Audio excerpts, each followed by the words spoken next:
Have you ever found yourself trying to make your home just a little bit more environmentally friendly, only to be confronted with those dreaded words? It's against the rules. Well, that's precisely the situation I found myself in, and what happened next was both frustrating and almost unbelievable. I decided to do something as simple and natural as planting trees. Yes, you heard that right, trees. And suddenly found myself facing a homeowners association fine so outrageous that I initially thought someone was playing an elaborate practical joke. Little did I know, this was just the beginning of what would become an epic neighborhood saga. Welcome to the Mirror Moves, your front row seat to real-life stories where truth is stranger than fiction, where everyday drama unfolds in unexpected ways, and where certain neighbors, let's call them Karens, somehow manage to be more disruptive than the combined noise of every single lawnmower in the neighborhood firing up at dawn on a peaceful Sunday morning. The whole adventure began with what I thought was a perfectly reasonable vision for my property. Looking out at my backyard one day, I saw nothing but an uninspiring expanse of grass that seemed to serve no purpose except to bake endlessly under the relentless sun. That's when inspiration struck. Why not transform this empty space into something more meaningful? In my mind's eye, I could already see a beautiful row of trees lining the fence, creating not just welcome shade, but also a sense of privacy and natural beauty that would enhance the entire property. Excited by the possibility, I made my way to a local nursery, carefully selected 5 magnificent cypress trees, and spent a weekend thoughtfully planting them along my back property line. Exactly 3 weeks passed before the inevitable happened. There was in my mailbox an official letter from the HOA.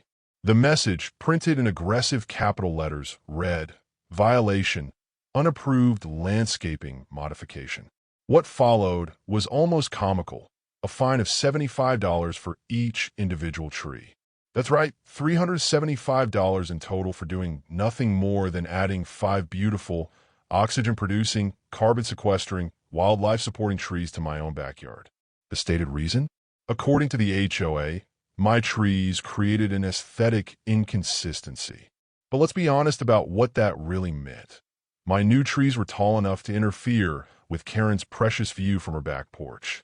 Being a reasonable person, I tried the diplomatic approach first. I drafted a carefully worded appeal letter, making sure to maintain a professional and conciliatory tone throughout. I even went so far as to suggest a constructive dialogue about potentially adjusting the placement of the trees. But the HOA board, in their infinite wisdom, remained completely unmoved by my attempts at compromise. Karen, who happened to be the most outspoken member of the board, declared that my trees violated the uniform character of the neighborhood. The irony of this statement was not lost on me, considering this was coming from someone who had recently painted her mailbox an eye-searing shade of fuchsia and insisted on calling it Art Deco. At that point, something inside me shifted. I made a decision that would change everything. If they wanted to make such a fuss about trees, then I was going to give them something really worth complaining about. With renewed determination, I purchased 5 additional trees. These weren't just any trees. They were carefully selected to match my existing ones, and I planted them with military precision, creating a perfect line with the first set. I made absolutely certain everything was within proper legal spacing requirements and completely within my property boundaries. These new additions were positioned perfectly to grow, and eventually create an impenetrable green barrier across every single inch of Karen's cherished backyard view. As the seasons changed, those trees did exactly what nature intended them to do. They grew taller and fuller with each passing day. It was fascinating to watch as, inch by inch, Karen's previously unobstructed horizon began to disappear behind an increasingly dense wall of greenery. Her once prized panoramic view of the community golf course gradually transformed into what I like to think of as a living privacy screen of lush, vibrant foliage. Predictably, the complaints started rolling in again. But this time, Karen had to get creative with her grievances. She wasn't just complaining about the trees themselves anymore. Oh no. Now she was filing formal complaints about significantly reduced natural light, claiming to suffer from severe emotional distress, and perhaps most remarkably, even tried to make an issue out of increased bird activity in the area. Yes, you read that correctly. She actually attempted to use the presence of happy, chirping birds as a weapon in her campaign against my trees. Her next move was to lobby aggressively for the HOA to implement a new regulation specifically limiting tree height. When that particular strategy failed to gain traction, she resorted to leaving me a steady stream of passive-aggressive notes, featuring gems like, "Wouldn't your trees look better trimmed?" I chose to respond to these messages with complete silence. After all, as I firmly believed, nature shouldn't have to compromise with those who try to control it. Karen's final desperate move was to attempt legal action. However, she hadn't counted on one crucial detail. I had meticulously prepared for this possibility from the very beginning. My documentation was comprehensive and absolutely bulletproof. Detailed survey maps, all necessary landscaping permits, complete records of local tree ordinances, and even extensive documentation from environmental experts demonstrating how my trees were actually providing significant benefits to the neighborhood by improving drainage patterns and reducing noise pollution from the nearby road. When her attorney finally reached out to me for what they termed a compliance discussion, I simply directed them to my own legal representative and provided my thoroughly prepared documentation.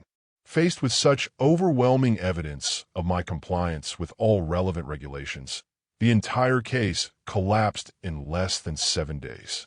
But here's the most delicious part of the whole saga. A prominent local environmental organization happened to come across my property featured in a community blog post. They were so impressed with my green initiative that they requested to include my yard in their prestigious Green Homes of the Suburbs campaign.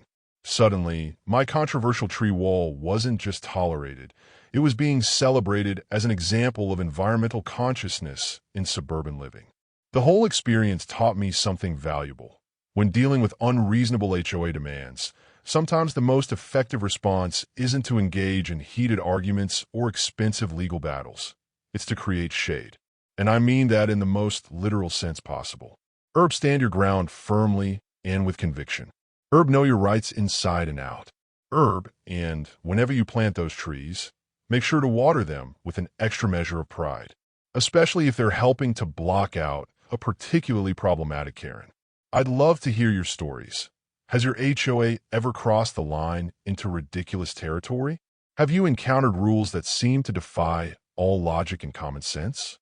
Share your experiences in the comments below. Together, we can build a community that prioritizes reasonable governance over petty micromanagement. If this story resonated with you, don't forget to hit that like button, subscribe to the Mirror Moves for more true tales of neighborhood drama, and always remember, sometimes the sweetest form of revenge comes with leaves and branches.